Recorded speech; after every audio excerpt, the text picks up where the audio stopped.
Welcome back friends. आज का हमारा वीडियो भारत का महान्यायवादी अटॉर्नी जनरल ऑफ इंडिया। तो बिना देरी किए शुरू करते हैं वीडियो को। संविधान के अनुच्छेद 76 में भारत के महान्यायवादी के पद की व्यवस्था की गई है। वह देश का सर्वोच्च कानूनी अधिकारी होता है। देश का सर्वोच्च विधि अधिकारी होता है। उल्लेख कहां पर किया है? अनुच्छेद 76 में। नियुक्ति कैसे होती है और कार्यकाल कितना है? महान्यायवादी अटॉर्नी जनरल की नियुक्ति राष्ट्रपति द्वारा की जाती है।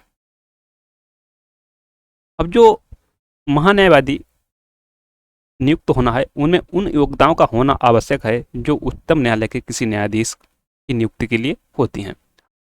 अर्थात कहने का तात्पर्य है कि वह उच्चतम न्यायालय का न्यायाधीश बनने की योग्यता रखता हो, तभी उसको महान्यायवादी नियुक्त किया जा सकता है। दूसरे शब्द में उसके लिए आवश्यक है कि वह भारत का नागरिक हो, सिटीजन ऑफ इंडिया। उसे उच्च न्यायालय के न्यायाधीश के रूप में काम करने का 5 साल का अनुभव हो, या किसी उच्च न्यायालय में वकालत का 10 वर्षों का अनुभव हो। तो दोनों में से वह एक क्राइटेरिया करता हो, या फिर राष्ट्रपति के मतानुसार वह न्यायिक मामलों का योग्य व्यक्ति हो। तो यहाँ पर 3 चीजें आती हैं। तो जो योग्यताएं उच्चतम न्यायालय का न्यायाधीश नियुक्त होने के लिए होती हैं, वही योग्यताएं इसमें भी होनी चाहिए। महान्यायवादी के कार्यकाल को संविधान द्वारा निश्चित नहीं किया गया है, अर्थात इसका जो कार्यकाल है निश्चित नहीं है, कभी भी पद से हटाया जा सकता है। इसके अलावा संविधान में उसको हटाने के लिए को लेकर कोई मूल व्यवस्था नहीं दी गई है। इसको किस तरीके से हटाना है इसके बारे में संविधान में कुछ नहीं बताया गया है। वह अपने पद पर राष्ट्रपति के प्रसाद पर्यंत तक बने रह सकता है।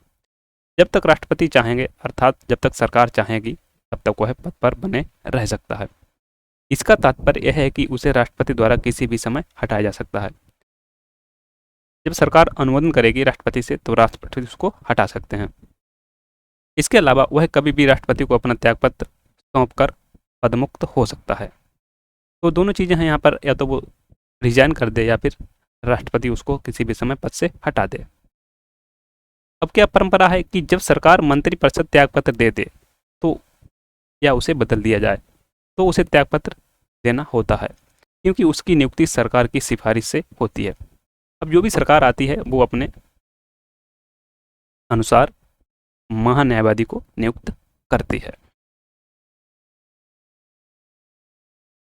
संविधान में महान्यायवादी का पारिश्रमिक तय नहीं किया गया, तो इसे जो भी वेतन मिलता है उसके लिए संविधान में कोई निश्चिति नहीं की गई है।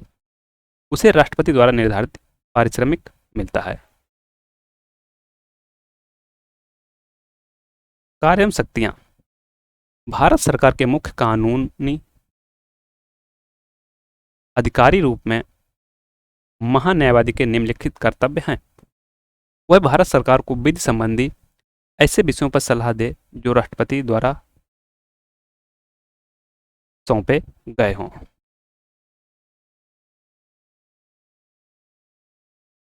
विधिक स्वरूप से ऐसे अन्य कर्तव्यों का पालन करे जो राष्ट्रपति द्वारा सौंपे गए हों।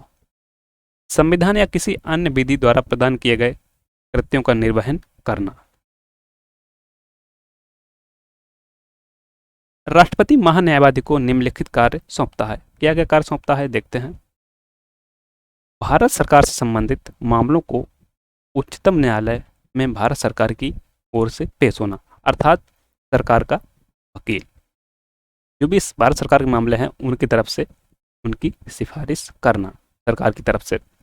संविधान के अनुच्छेद 143 के तहत राष्ट्रपति के द्वारा उच्चतम न्यायालय में भारत सरकार का प्रतिनिधित्व करना। भारत सरकार का प्रतिनिधित्व करना अनुच्छेद 143 के तहत। सरकार से संबंधित किसी मामले में उच्च न्यायालय में सुनवाई का अधिकार। अब चाहे तो उच्चतम न्यायालय हो या उच्च न्यायालय हो, सरकार की तरफ से सुनवाई का अधिकार उसे है। अधिकार एवं मर्यादाएं क्या क्या हैं इसके लिए? भारत के किसी भी क्षेत्र में किसी भी अदालत में, अर्थात ऑल ओवर इंडिया, वह कहीं भी सुनवाई का अधिकार उसे प्राप्त है।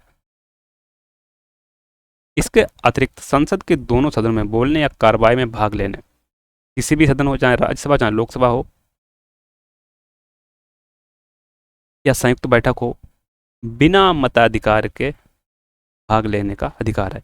अर्थात वह बैठ तो सकता है लेकिन अपना मत नहीं दे सकता है। यहाँ पर वोट का राइट उसे नहीं मिला है। एक संसद सदस्य की तरह सभी भत्ते एवं विशेषाधिकार उसे मिलते हैं। महान्यायवादी की निम्नलिखित सीमाएं हैं ताकि उसके कर्तव्यों के तहत किसी तरह का संघर्ष या जटिलता ना रहे। वह भारत सरकार के खिलाफ कोई सलाह या विश्लेषण नहीं कर सकता है, क्योंकि सरकार का वकील है तो वह ऐसा नहीं कर सकता। जिस मामले में उसे सरकार की ओर से पेश होना है उस पर वह कोई टिप्पणी नहीं कर सकता। जो भी मामला है उस पर कोई अपनी टिप्पणी नहीं कर सकता है। बिना भारत सरकार की अनुमति के वह किसी आपराधिक मामलों में व्यक्ति का बचाव नहीं कर सकता। इसके लिए उसे सरकार से परमिशन लेनी पड़ेगी अगर किसी व्यक्ति का बचाव करना है। बिना भारत सरकार की अनुमति के वह किसी परिषदीय कंपनी के निदेशक का पद ग्रहण नहीं कर सकता। हालांकि महान्यायवादी सरकार का पूर्णकालिक वकील नहीं होता, वह एक सरकारी कर्मी की श्रेणी में नहीं आता, इसलिए उसे निजी विधिक कार्रवाई से नहीं रोका जा सकता।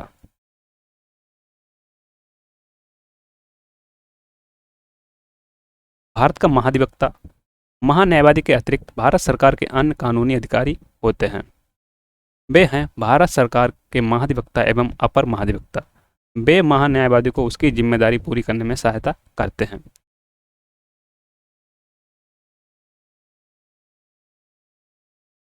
यह उल्लेखनीय है कि महान्यायवादी का पद संविधान निर्मित है। दूसरे शब्दों में अनुच्छेद 76 में अधिवक्ता, महाधिवक्ता एवं अपर महाधिवक्ता का उल्लेख नहीं है। महान्यायवादी केंद्रीय कैबिनेट का सदस्य नहीं होता। सरकारी स्तर पर विधिक मामलों को देखने के लिए केंद्रीय कैबिनेट में प्रथम विधि मंत्री होता है। अनुच्छेद 88 क्या कहता है? सदनों के बारे में मंत्रियों और महान्यायवादी के अधिकार। क्या क्या अधिकार हैं? प्रत्येक मंत्री और भारत के महान्यायवादी को यह अधिकार होगा वह किसी भी सदन में सदनों की किसी संयुक्त बैठक में या संसद के किसी समिति में जिसमें उसका नाम सदस्य के रूप में दिया गया है बोले और उसकी कार्रवाई में भाग ले। तो ये राइट उसे अनुच्छेद 88 के तहत मिला हुआ है कि वह किसी भी सदन में बैठ सकता है, चाहे ज्वाइंट सेशन में बैठ सकता है, लेकिन मत नहीं कर सकता है। किंतु इस अनुच्छेद के आधार पर वह मत देने का हकदार नहीं होगा। तो यहाँ पर कई चीज़ें देखने को मिली कि उसके लिए संविधान में वेतन का कोई प्रावधान नहीं किया गया है। उसे राष्ट्रपति द्वारा तय पारिश्रमिक मिलता है और वह सरकार के जब तक सरकार चाहती तब तक अपने पद पर रहता है। राष्ट्रपति उसको पद से हटा सकते हैं या फिर वह राष्ट्रपति को अपना त्यागपत्र सौंप सकता है। अनुच्छेद 88 के तहत उसे विशेषाधिकार मिले हैं, किसी भी सदन में बोलने तथा भाग लेने का अधिकार, या ज्वाइंट सेशन में बैठ सकता है। Thanks for watching. Please like and subscribe. मिलते हैं नेक्स्ट वीडियो में, तब तक के लिए जय हिंद।